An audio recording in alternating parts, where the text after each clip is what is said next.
रावणाच्या वेगवेगळ्या व्रतकथा आहेत. त्याच्यामध्ये बघा एक खुलबर दुधाची कहाणी म्हणून कहाणी आहे. सोमवारी ती कहाणी वाचली जाते. एक राजा ठरवतो की आपल्या देवाचा गाभारा दुधाने भरायचा. राजा आज्ञा काढतो की गोशाळेतल्या एका एका गाईचं दूध देवाच्या पिंडीवरती पडलं पाहिजे. सगळेजण येतात. राजाने आज्ञा केली म्हटल्यावर प्रधान, सेनापती, शिपायापासून प्रत्येक जण घरटी माणूस घरातल्या सगळ्या गाईंचं गुरांचं दूध काढून कावडीने आणून महादेवावर घालतात. देवाचा गाभारा भरत नाही. संध्याकाळचा प्रहर यायला होतो. एक म्हातारी कुठेतरी काठी टेकत गडबडत येते. हातामध्ये एक छोटासा चंबू असतो. ते चंबूवर दूध ती महादेवावर घालते आणि गाभारा भरून मागते. तेव्हा ना गाभारा भरला नाही म्हणून सगळ्या सेनापती सकट सगळ्यांना शिव्या देऊन राजा घरी पोहोचलेला असतो. कारण त्याचा संकल्प पूर्ण झाला नाही. पुजारी आश्चर्य सांगतात, राजा तुम्ही ओरडून गेलात, मी परत गेलो, पण म्हणाले गाभारा दुधाने भरला होता. शोध करा कोणामुळे. तर पुजाऱ्याला दुसऱ्या सोमवारी ती म्हातारी सापडते. तिसऱ्या सोमवारी राजा तिथं स्वतः थांबतो. म्हणतो, आजीबाई तुम्ही हे दूध कुठनं आणता की ज्याने गाभारा भरून जातो? ती म्हणते, मला एक सांग, तू दूध कुठनं आणलंस? तर राजा म्हणाला, गोशाळेतल्या प्रत्येक गाईचं दूध काढून मी जातीनिशी देवावरती वाहिलेलं आहे. आता सांगा म्हणाले, तुम्ही कुठलं आणलं? मी सांगते. पहिल्यांदा वासराला पिऊ दिलं. वासराचं पोट भरल्यावर मी धारा काढल्या. त्यातून लेकी सुनांना दिलं, मुलाबाळांना दिलं, आलेल्या अतिथीला दिलं, विरजून ठेवलं, उद्याच्या दया दुधाची सोय केली आणि मला प्यायसाठी जे वाटीभर मला दूध काढून ठेवलं जातं ते दूध आणून मी महादेवाला खाय. दान धर्म त्या हा कोणाच्या तोंडात काढून नाही करायचा. माझ्यासाठीच जे आहे ते मी त्या परमेश्वराला दिलं आणि तो गाभारा भरून आहे. म्हणजे राजाला आज्ञा करायला अवघड नव्हतं, पण राजाने त्याग काय केला?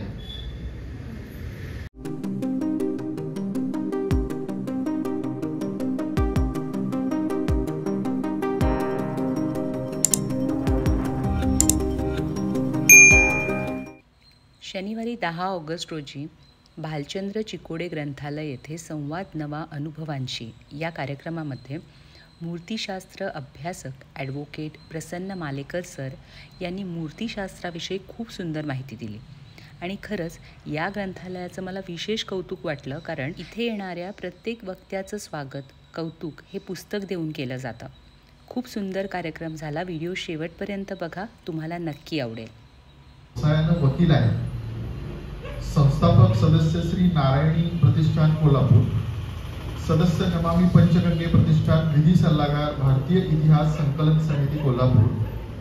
मंदिर रचना व मूर्तिशास्त्राचा त्यांचा विशेष अभ्यास आहे. प्रतिसाद देतात. गेली 8 दुसरे शनिवार आपण ग्रंथालयाच्या वतीनं संवाद नवा अनुभवांशी असा एक कार्यक्रम सुरू केला आणि आज मला आनंद वाटतोय की बरीचशी मंडळी अशी आहेत की दुसरा शनिवार कधी येणार आणि आपण नवीन एक वक्ता ऐकणार, त्याच्याशी संवाद करणार अशी आपण वाट बघतो. ओघाओघानं म्हणजे अगदी सोपा सरळ घडलेला विषय.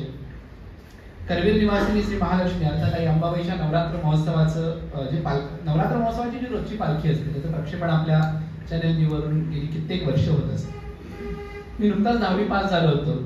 थोडंफार वाचन होतं, कोल्हापूरची थोडीफार माहिती होती आणि शाळेमध्ये असा वक्तृत्व स्पर्धा, वक्तृत्व चांगलं आहे वगैरे वगैरे ऐकून लोकांनी सांगितलेलं हे सगळं होतंच.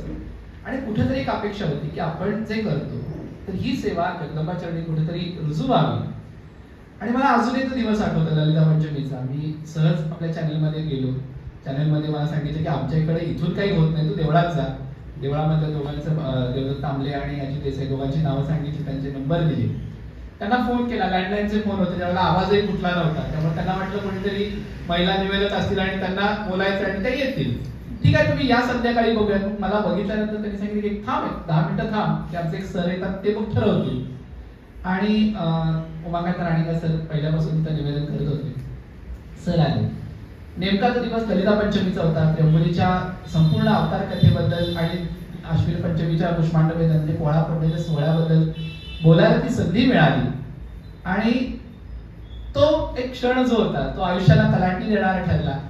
त्यानंतर श्री महालक्ष्मी म्हणजे अंबाबाईचं मंदिर हा सगळ्यांसाठी प्रचंड कुतूहलाचा विषय आहे. अगदी पहिल्यांदा आपण ज्या वेळेला समजायला लागतं त्यावेळेला आपल्या कानावर आलेली बाळबोध गोष्ट म्हणजे 2 राक्षसांनी अंबाबाईचं देऊळ बांधलं. आणि मग ते राक्षस कुठले म्हणून मग अंबाबाईच्या मंदिरात गेल्यानंतर पितळी उंबऱ्याच्या अलीकडे जे 2 भव्य मूर्ती आहेत त्या कालरेकालाच्या मूर्तीकडे किंवा जे आपण ज्याला जय विजय म्हणतो त्याच्या मूर्तीकडे हात दाखवला जातो आणि आपण समाधानी होतो की हा या 2 राक्षसांनी हे देऊळ बांधलं. पण खरं तर आज आपण ते अंबाबाईचं देऊळ बघतो ते इसवी सनाच्या 6व्या शतकामध्ये चालुक्य राजवटीच्या काळामध्ये बांधले गेले. चालुक्य, शिलाहार, यादव अशा अनेक राजवटीने म्हणजे साधारणपणे या 3 राजवटीने हे मंदिर बांधले. मोगलाईच्या काळामध्ये सुरुवातीला जेवढा काळ आक्रमणांचा होता त्यामध्ये बांधकाम थांबलं आणि मग गरुड मंडपाचं जे बांधकाम आहे ते 1839 साली करवीर संस्थानच्या अखत्यारीमध्ये झालं. आणखी अंबाबाईच्या मंदिराबद्दलची कथा म्हणजे सगळं मंदिर एका रात्रीत बांधले गेले. कधीही शक्य नाही की कुठलंही मंदिर एका रात्रीत उभा राहिलं किंवा इतकं विशेष कोरीव काम असणारं मंदिर हे अतिशय सुरेख, रेखीव आणि व्यवस्थित असं प्राचीन मंदिर शास्त्राला धरून बांधले.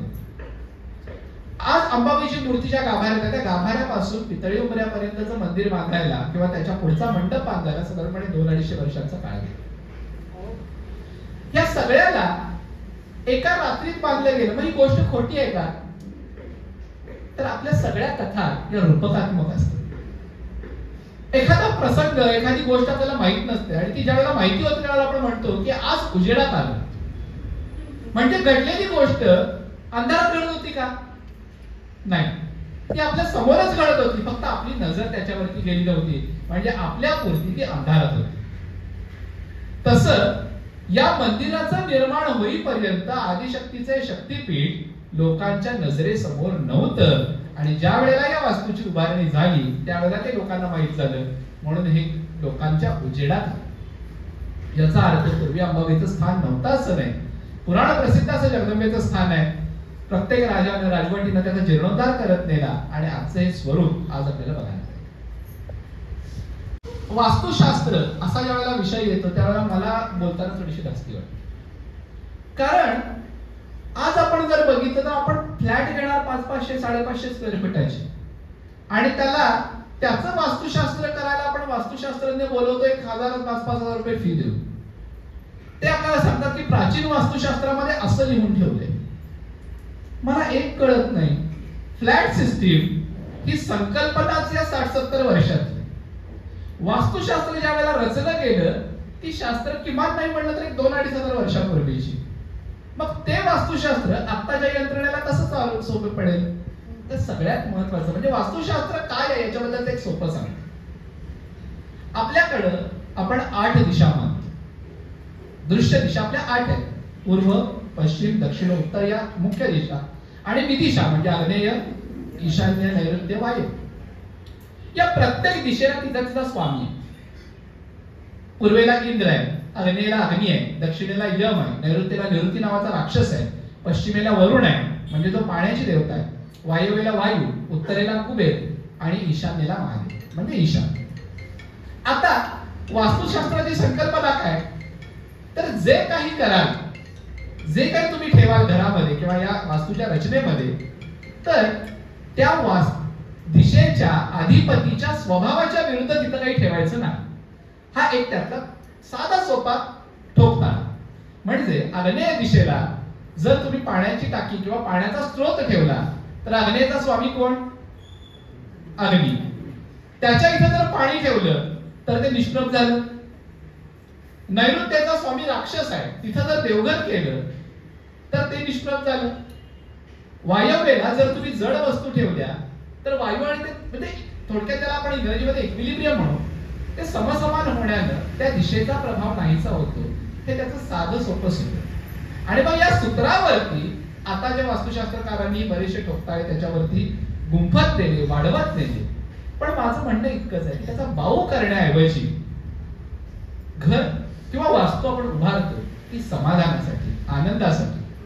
आणखी एक वास्तुशास्त्राचा नियम आहे, जर 2-3 पिढ्यापूर्वीचं घर असेल तर त्याला वास्तुशास्त्राचे दोष लागत नाही.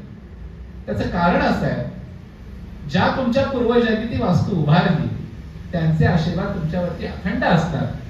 त्यामुळे जर काही दोष शिल्लक असतील तर ते आपोआपच निघून गेलेले. त्यामुळं कुठल्या वास्तू केल्यावरती छान वाटतं ते याचं सगळ्यात महत्वाचं उदाहरण आहे जिथं आपण शांतता, समाधान, तृप्ती या गोष्टी आपण देतो आणि आपण त्यांचा अनुभव घेतो तिथं शांत वाटतं.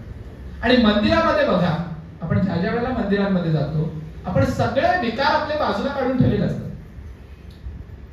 मंदिराच्या बाहेर आपण ज्या वेळेला चप्पल काढतो त्यावेळेलाच आपण सगळेजण एका पातळीवरती आलेलो असतो. कोणी 100 रुपयाचं आपल्या देवाच्या बाहेर आहे म्हणजे तुम्ही तुमचे सगळ्या उपाधी मंदिराच्या बाहेर काढून ठेवलेल्या आहेत. आता तुम्ही एक साधा भक्त म्हणून त्या देवासमोर जाता. प्रत्येक मंदिरात एक कासव असतं.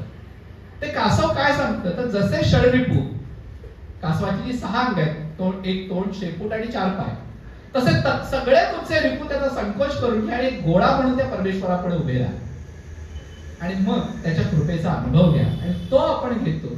म्हणून आपल्याला प्राचीन मंदिरांमध्ये किंवा जिथे काहीतरी अधिष्ठान आहे तिथं आपल्याला शांत वाटतं. आणि हे अधिष्ठान आपल्या सगळ्यांच्या घरातही असतं, फक्त आपण त्याच्याकडे दुर्लक्ष करतो. म्हणून आपल्याला वाटतं की आमच्या घरात शांतता नाही, मंदिरात आहे. पण जी शांतता तुम्ही मंदिरात अनुभवता ती तुमच्या घरातल्या देवघरातही आहे. कधीतरी शांतपणाने एखाद्या 2 मातीचं निरांजन लावून त्याच्या समोर बसून बघा. मंदिरात तुम्हाला दर्शन झालं की पुढे सरकायला सांगतात, इथं तुम्हाला कुणीही उठवणार नाही. कारण भक्ती किंवा आध्यात्मिक समाधान ही कर्मकांडापेक्षा आत्मिक अनुभूतीच आहे. आणि आता आपला जो मुख्य विषय आहे की श्रावण, तो याशीच जोडलाय. अंगावर काटा येतो की काय म्हणजे मी काय व्रत करू, काय पाळू, कसा पाळू. मुळात तुम्ही काहीतरी पाळण्यापेक्षा काहीतरी आचरण करण्यासाठी हा चातुर्मास आहे. चातुर्मास आहे खरं तर. त्यातल्या त्यात आपण श्रावण म्हणतो. कशासाठी चातुर्मास, कशासाठी श्रावण? तर जर काही नियम नसेल, मोकळा सोडलेल्या प्राण्याला आपल्याकडे काय संज्ञा आहे? त्याला काही संज्ञा नसते. त्याला काही कुणी विचारत देतो, कुठेही जातो, कुठेही चरतो. त्याला सरळ आपण वळू म्हणतो. वळूमध्ये आणि बैलामध्ये फरक काय तर तो बैल बिचारा कष्ट करून असतो, त्याचा कासरा सोडला जात नाही. आणि शास्त्राला हे माहिती आहे की माणूस कितीतरी सुधारलेला असला तरी माणूस हा पशुच आहे. आहार, निद्रा, भय, मैथून याच्या पलीकडे माणूस विचार करत नाही. आणि मग त्याच्यातून बाहेर काढण्यासाठी जे नियम आहेत ती म्हणजे व्रत. मग ती किती पाळायची तर त्याची काचणीही बसता कामा नये आणि त्याचा मोकाटपणाही होता कामा नये. यासाठी जे आहे ते समाधान मिळवण्यासाठी ती व्रत. आणखी म्हणजे गौतम बुद्धाच्या चरित्रात एक गोष्ट आहे आणि ती व्रतांच्या बाबतीमध्ये विशेषतः महिला वर्गाने जास्त समजून घ्यावी. आनंद नावाचा एक गायक गौतम बुद्धाकडे एकदा आला आणि म्हणाला, मला तथागत, मला तुमच्यासारखा मोक्ष पाहिजे, म्हणजे मलाही बुद्ध व्हायचं. तथागत म्हणाले ठीक आहे. म्हणून त्यानं कडक अनुष्ठान सुरू केलं. अजिबात अन्न नाही, पाणी नाही, काही नाही. आणि गायक मनुष्य पूर्वायुष्यामध्ये प्रचंड भोगविलासामध्ये गेलेला आयुष्य आणि पराकोटीचा हे वैराग्य त्याच्या शरीराला सहन होईल. तो आजारी पडायला लागला पण तरी नियम सोडले. त्याला बुद्धाने आज्ञा केली, आनंद, आज मला तुझं गाणं ऐकायचंय. तो खुश झाला. म्हणा कधीतरी देवाने आपलं गाणं ऐकायचं ठरवलंय. तो सतार घेऊन आला आणि सतार लावायला लागला. त्याची वीणा लावायला लागला. काही तारा आवडल्या, काही सैल केल्या. हे सगळं करताना बुद्ध म्हणाला, नाही नाही, सगळ्या तारा आवडून ठेव आणि आता वाजव. त्यानं नाखुशीनं गुरु आज्ञामुळे सगळ्या तारा आवडल्या पण त्याला हवे तसे सूर उमटेना. तो म्हणाला, क्षमा करा तथागत पण नाही जमत आहे. असं तर सगळ्याच तारा सोडून दे. त्याला सगळ्याच तारा सोडून दे. आता वाजव. नाही तथागत, अजूनही नाही जमत. मग काय करायला पाहिजे? प्रत्येक तारेवर ताण वेगळा द्यायला लागतो तर ती वीणा सुरात लागते. म्हणजे मी तुला हेच समजवण्याचा प्रयत्न करतोय की प्रत्येक तारेवरती द्यायचा ताण वेगळा आहे. ती प्रत्येक तार कमी अधिक ताणानं ठेव, तुझं आयुष्य सुद्धा सुरेल. आणि हीच व्रतांची संकल्पना आहे. म्हणजे आपण व्रत करतो. जे प्रचंड एखाद्या पित्त प्रकृतीचा मनुष्य असतो त्याला शाबूची खिचडी, वरीचा भात त्याच्यापुढे आणून ठेवला जातो. तो बिचारा तो देवाच्या नावानं उपवास आहे म्हणून खाऊन टाकतो. दिवसभर आपले जळजळ जळजळ करणाऱ्या हृदयात काय परमेश्वराचं नाव म्हणणार आहे? म्हणजे त्याच्याही पेक्षा पुढचा प्रकार महिला वर्गाचा असतो. नाही माझा नियम आहे दुपारी 12 पर्यंत कुठेतरी पोट उपाशी ठेवायचं, मग भांडी आपल्यात चिडचिड चिडचिड चिडचिड करत सगळं करायचं. याच्या प्रकरणामध्ये ज्यासाठी आपण व्रत केलं ती मनशांती आपण कुठे मिळवतो. यामुळं व्रताचा उपवासाचा अर्थ आहे जे जमेल, जे पचेल आणि ज्यानं मुळात आपली शरीर प्रकृती स्थिर राहून उपवास म्हणजे परमेश्वराच्या जवळ जाता येण्याचा प्रयत्न करता येईल असा आहार घेणं म्हणजे उपवास. तुम्ही पाणी सुद्धा न पिता राहिलात म्हणजे कडकडीत उपवास केलात आणि आता देव कुठेतरी गरुडावर बसून आणि नंदीवर बसून दर्शन द्यायला येतील, ही अपेक्षा चुकीची. कोणाच्या वेगवेगळ्या व्रतकथा आहेत, त्याच्यामध्ये बघा एक खुलवर दुधाची कहाणी म्हणून कहाणी आहे.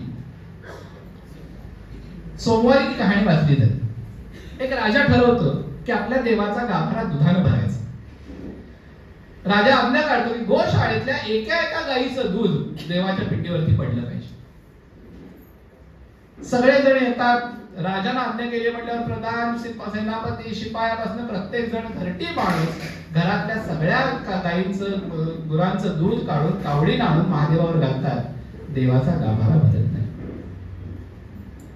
संध्याकाळचा प्रहर यायला होतो. एक म्हातारी कुठेतरी काठी टेकत लडबडत येते. हातामध्ये एक छोटासा चंबू असतो. ते चंबूवर दूध ती महादेवावर घालते आणि गाभारा भरून मागते. तेव्हा ना गाभारा भरला नाही म्हणून सगळ्या सेनापती सकट सगळ्यांना शिव्या देऊन राजा घरी पोहोचलेला असतो, कारण त्याचा संकल्प पूर्ण झाला नाही. पुजारी आश्चर्य सांगतात, राजा तुम्ही ओरडून गेलात, मी परत गेलो, पण म्हणाले गाभारा दुधाने भरला होता. शोध करा कोणामुळे. तर पुजारीला दुसऱ्या सोमवारी ती म्हातारी सापडते. तिसऱ्या सोमवारी राजा तिथं स्वतः थांबतो, म्हणतो आजीबाई तुम्ही हे दूध कुठनं आणता की ज्याने गाभारा भरून जातो. ती म्हणते मला एक सांग, तू दूध कुठनं आणलंस. तर राजा म्हणाला गोशाळेतल्या प्रत्येक गाईचं दूध काढून मी जातीनिशी देवावरती वाहिलं नाही. आता सांगा म्हणाले तुम्ही कुठलं आणलं. मी सांगते, पहिल्यांदा वासराला पिऊ दिलं. वासराचं पोट भरल्यावर मी धारा काढल्या, त्यातून लेकी सुनांना दिलं, मुलाबाळांना दिलं, आलेल्या अतिथीला दिलं, विरजून ठेवलं, उद्याच्या दयादुधाची सोय केली आणि मला प्यायसाठी जे वाटीभर मला दूध काढून ठेवलं जातं ते दूध आणून मी महादेवाला खाय. दान धर्म त्याग हा कोणाच्या तोंडात काढून नाही करायचा. माझ्यासाठीच जे आहे ते मी त्या परमेश्वराला दिलं आणि तो गाभारा भरून आहे. म्हणजे राजाला आज्ञा करायला अवघड नव्हतं, पण राजाने त्याग काय केला. व्रतांचा मूळ नियम हा त्याग आहे आणि तो त्याग अंतःकरणातून झाला पाहिजे. आपण एखादी गोष्ट सोडतो पण ती गोष्ट सोडल्याचाही आपल्याला अहंकार येतो. म्हणजे मी नाही, मला हे चालत नाही, मी हे खात नाही असं ज्यावेळेला आपण सांगतो त्यावेळेला अप्रत्यक्षपणे आपण त्या सोडलेल्या गोष्टीचा अहंकार धरलेला असतो. आणि हे ज्या वेळेला सुटेल त्यावेळेला ही व्रत खऱ्या अर्थानं सार्थ ठरतील. म्हणून त्या श्रावणात किंवा या पर्व काळामध्ये जे जसं जमेल, जितकं सोपं असेल तितकं करा. त्याचा जर अवलंबन करायला गेलात, आमच्या घरी हे लागतच हे जे आहे ना ते आपण ठरवले. एक गमतीची कथा मी प्रवचनाचं घरी सांगतो. एकदा एक नवीन जुना वाडा पडला, नवीन अपार्टमेंट झाली, तिथं कुळं राहायला आली, व्यवस्थित अशी घरं राहायला. एक सुनबाई आल्या त्या वाड्याच्या मालकीणबाईंच्या आणि म्हणाल्या मांजर कुणाच्यात आहे. का आमच्यात नवरात्रात महानवमीचा नैवेद्य वाढताना मांजर बांधायची पद्धत आहे आणि जोवर मांजर बांधलं का असं विचारलं जात नाही तोवर ब्राह्मण भोजनाला पुढे परवानगी नाही. आणि आता मला आमच्यात मांजर नाही, ते मांजर कुठून आणू. ही बाई सगळ्या गल्लीवर मांजर शोधत फिरते, कोणाच्या घरी मांजर नाही. एका शहाण्या बाईने तिला बोलवलं. म्हणजे बाई ग का मांजर बांधतात. म्हणजे मला माहित नाही, सासूबाई बांधायच्या, आजी सासूबाई बांधायच्या, म्हणून आम्ही नैवेद्य वाढला की मांजर बांधतो. मग आमच्या घरची लोक विचारतात मांजर बांधलं का, मग आम्ही पंगत पाडतो. म्हणजे आता ऐक मी काय सांगतो. नैवेद्याची पानं फरशीवरती म्हणजे जमिनीवरती पसरून वाढली की त्यात मांजर तोंड घालतात. म्हणून मांजर बाजूला बांधायचं आणि मग पंक्ती वाढायच्या, त्याला कुठं स्पर्श होऊ नये. मग हे थेट कसं विचारायचं की पानं वाढून झाले का. पूर्वी लोक हाक द्यायचे नाहीत, जेवण झाले का, जेवायला वाढता का, अहो कुठवर आलं असं विचारलं की आपलं उत्तर यायचं. मग हे अहो कुठवर आले विचारायच्या ऐवजी मांजर बांधले का, म्हणजे हा झाले सगळी तयारी, बसा पानावर. म्हणून तो प्रश्न आला की बाई मांजर बांधले का. आता तुझ्या घरात मांजर जाईल तर ते धरून आणून बांधलं नको. आपण कुळाचाराच्या बाबतीत हे करतो, जे जितकं सोपं आहे, सहज आहे. नाही जमलं एका दिवशी गौरीला सगळ्या भाज्या, गौरी हट्टाला येणार नाही. पण तुमच्या घरच्या गौरींना दुखवून जर तुम्ही सगळ्यांच्या त्या करायलाच म्हणून जर बसलात तर त्या सणाचा आनंद राहील का? सण, उत्सव, व्रत ही आपला आनंद, भौतिक आनंद नाही येतो, आत्मिक आनंद आहे. एखादा पदार्थ कमी असला तरी चालेल, पण जे आहे ते सगळ्यांनी मिळून आनंदाने करायचं आहे. आणि त्यासाठी व्रतवैकल्यांची, सणावारांची संकल्पना आहे. आणि दुर्दैवानं पुरुष मंडळीचं याच्यात काही असत नाही. ते मंडळीत पिशव्या आणून टाकतात. इकडची बाजू महिला वर्गाचं जास्त असतं की हे झालंच पाहिजे. नका आग्रह करू. त्या परमेश्वराला तुमच्या 2 वड्यांसाठी किंवा 4 पुऱ्यांसाठी तो नाही आणलेले. तुम्ही ज्या प्रेमाने त्याला देताय ते प्रेम जर तुमच्याकडे असेल तर विदुराच्या घरच्या केळाच्या साली सुद्धा देवाने खाल्ल्या हे विसरायचं. आणि हे अंबाबाई मंदिरात जाऊन दर्शन यामागची काय पार्श्वभूमी? आता म्हणजे हा प्रश्न उत्तर देणं बंधनकारकच आहे मला, आणि ते मी दिलंच पाहिजे. पण या प्रश्नाचं उत्तर इतक्या वेळेला देऊन झालेलं आहे की झोपेत तरी विचारलं तरी कदाचित त्या प्रश्न जाईल याची खात्री झाली. पण तरी आपल्याला महालक्ष्मी म्हटलं की अनेकांना वाटतं ही विष्णुपत्नी. पण भारतामध्ये परब्रह्माला ओळखणारे अनेक, परब्रह्माची उपासना करणारे अनेक संप्रदाय हिंदू धर्मात आहेत. शैवाच्या दृष्टीने आता श्रावण सुरू आहे, अनेक जण शिवलीलामृत वाचत असतील तर शिवलीलामृतात असं म्हटलं की सदाशिवापासून हे सगळं निर्माण झालं. कुणी हरिविजय वाचत असेल तर त्यामध्ये लिहिलंय की विष्णूपासून हे सगळं निर्माण झालं. किंवा साधं सोपं दूरदर्शनवरती सगळ्या देवांच्या मालिका लागतात. देवांच्या मालिकेमध्ये कथेत फार फरक नसतो, सगळीकडे सारख्याच कथा घडत असतात. पण एक असतं, एखादा राक्षस प्रबळ झाला की इंद्र विष्णूची जर मालिका असेल तर विष्णूकडे पळत सुटतो, शंकराची मालिका असेल तर शंकराकडे धावत सुटतो, आणि देवीची असेल तर देवीकडे. तर काय आहे? परब्रह्म ही संकल्पना आहे. त्या परब्रह्माला आपापल्या परीनं मोजणारे जे संप्रदाय आहेत, शैवांच्या दृष्टीनं परमेश्वराचं पहिलं साकार रूप म्हणजे शंकर, विष्णू भक्तांच्या दृष्टीनं परमेश्वराचं पहिलं साकार रूप म्हणजे विष्णू, गणपतीच्या भक्तांच्यासाठी तर गणपती आहे, सौरांसाठी म्हणजे सूर्याच्या भक्तांसाठी तो सूर्य, तसं शक्ती म्हणजे देवीच्या उपासकांसाठी ती देवी आहे. तिला महालक्ष्मी असं म्हटलं. मग हातामध्ये म्हाळुंग, गदा, ढाल, पानपात्र, माथ्यावरती नागलिंग योनी ही चिन्ह, ही ती आदिशक्ती तिनं स्वतःच्या तमोगुणातून महाकालीला प्रगट केलं आणि सत्वगुणातून महासरस्वतीला. आणि या दोघींना सांगितलं की आपल्या आपल्या गुणाच्या जोडी निर्माण करा. मग महालक्ष्मीनं स्वतःतून तयार केला लक्ष्मी आणि ब्रह्म, महाकालीनं स्वतःतून प्रकट केले शंकर, विष्णू आणि गौरी, सॉरी शंकर आणि सरस्वती, आणि महासरस्वतीनं स्वतःतून प्रकट केले विष्णू आणि गौरी. या 6 जण, आता हे बघा क्रमाने समजून घ्या. ही 6 जण आता म्हणजे ब्रह्मा आणि लक्ष्मी नातं काय लागलं? भाऊ बहीण. शंकर आणि सरस्वती भाऊ बहीण, विष्णू आणि गौरी भाऊ बहीण. आता या 6 जणांचे विवाह झाले. ब्रह्मासह सरस्वती या दोघांनी विश्व निर्माण करायचं, विष्णूसह लक्ष्मीनं पालन करायचं आणि शंकरासह गौरीनं संहार करायचा. हे क्रम ठरवून दिले. या तिघी जणी आदिशक्तींनी हे सगळं संसार जग सगळं या तिघांच्या हातात सोपवलं आणि आपण आत्मानंदात मग्न. मग त्या शक्तीच्या सन्मानार्थ 2 क्षेत्रांची निर्मिती झाली. एक उत्तरेची काशी जी विश्वेश्वराला दिली गेली लोकांना या संसार चक्रातून सोडवण्यासाठी, आणि दक्षिणेची काशी दिली गेली ती सर्वस्व आद्य शक्ती महालक्ष्मी म्हणजे आपण जिला अंबाबाई म्हणतो ती. म्हणून आपल्या देवळात आजही महाकाली, महालक्ष्मी आणि महासरस्वती. आता हिला अंबाबाई का म्हणायचं? तर आईला नावानं कोणी बोलवत नाही. आईला आपण काय म्हणतो? आई, मम्मी, मातोश्री जे काय म्हणत असतो ते. संस्कृत मध्ये अंबा म्हणजे आई. मग जगाला निर्माण करणारी, साक्षात महाकाली महासरस्वतीला निर्माण करणारी ही सगळ्यात मोठी आई म्हणून हिला नाव अंबा. मराठी शाहीमध्ये कुठल्याही स्त्रीला नाव दिल्यानंतर तिच्या नावापुढे सन्मानार्थ, आता हल्ली अलीकडे दावत नाही आपण, पण जुन्या अगदी 60 वर्षापूर्वीच्या, 30-40 वर्षापूर्वीचे तरी जुने कागद बघितले तरी रमाबाई, उमाबाई, गंगाबाई, गोदावरीबाई कुठे त्याचा सन्मान राखला जायचा. म्हणून या सर्वश्रेष्ठ आईच्या नावापुढे अंबा म्हणजे आई आणि तिच्या नावापुढे लावलेलं बाई हे म्हणून ती अंबाबाई.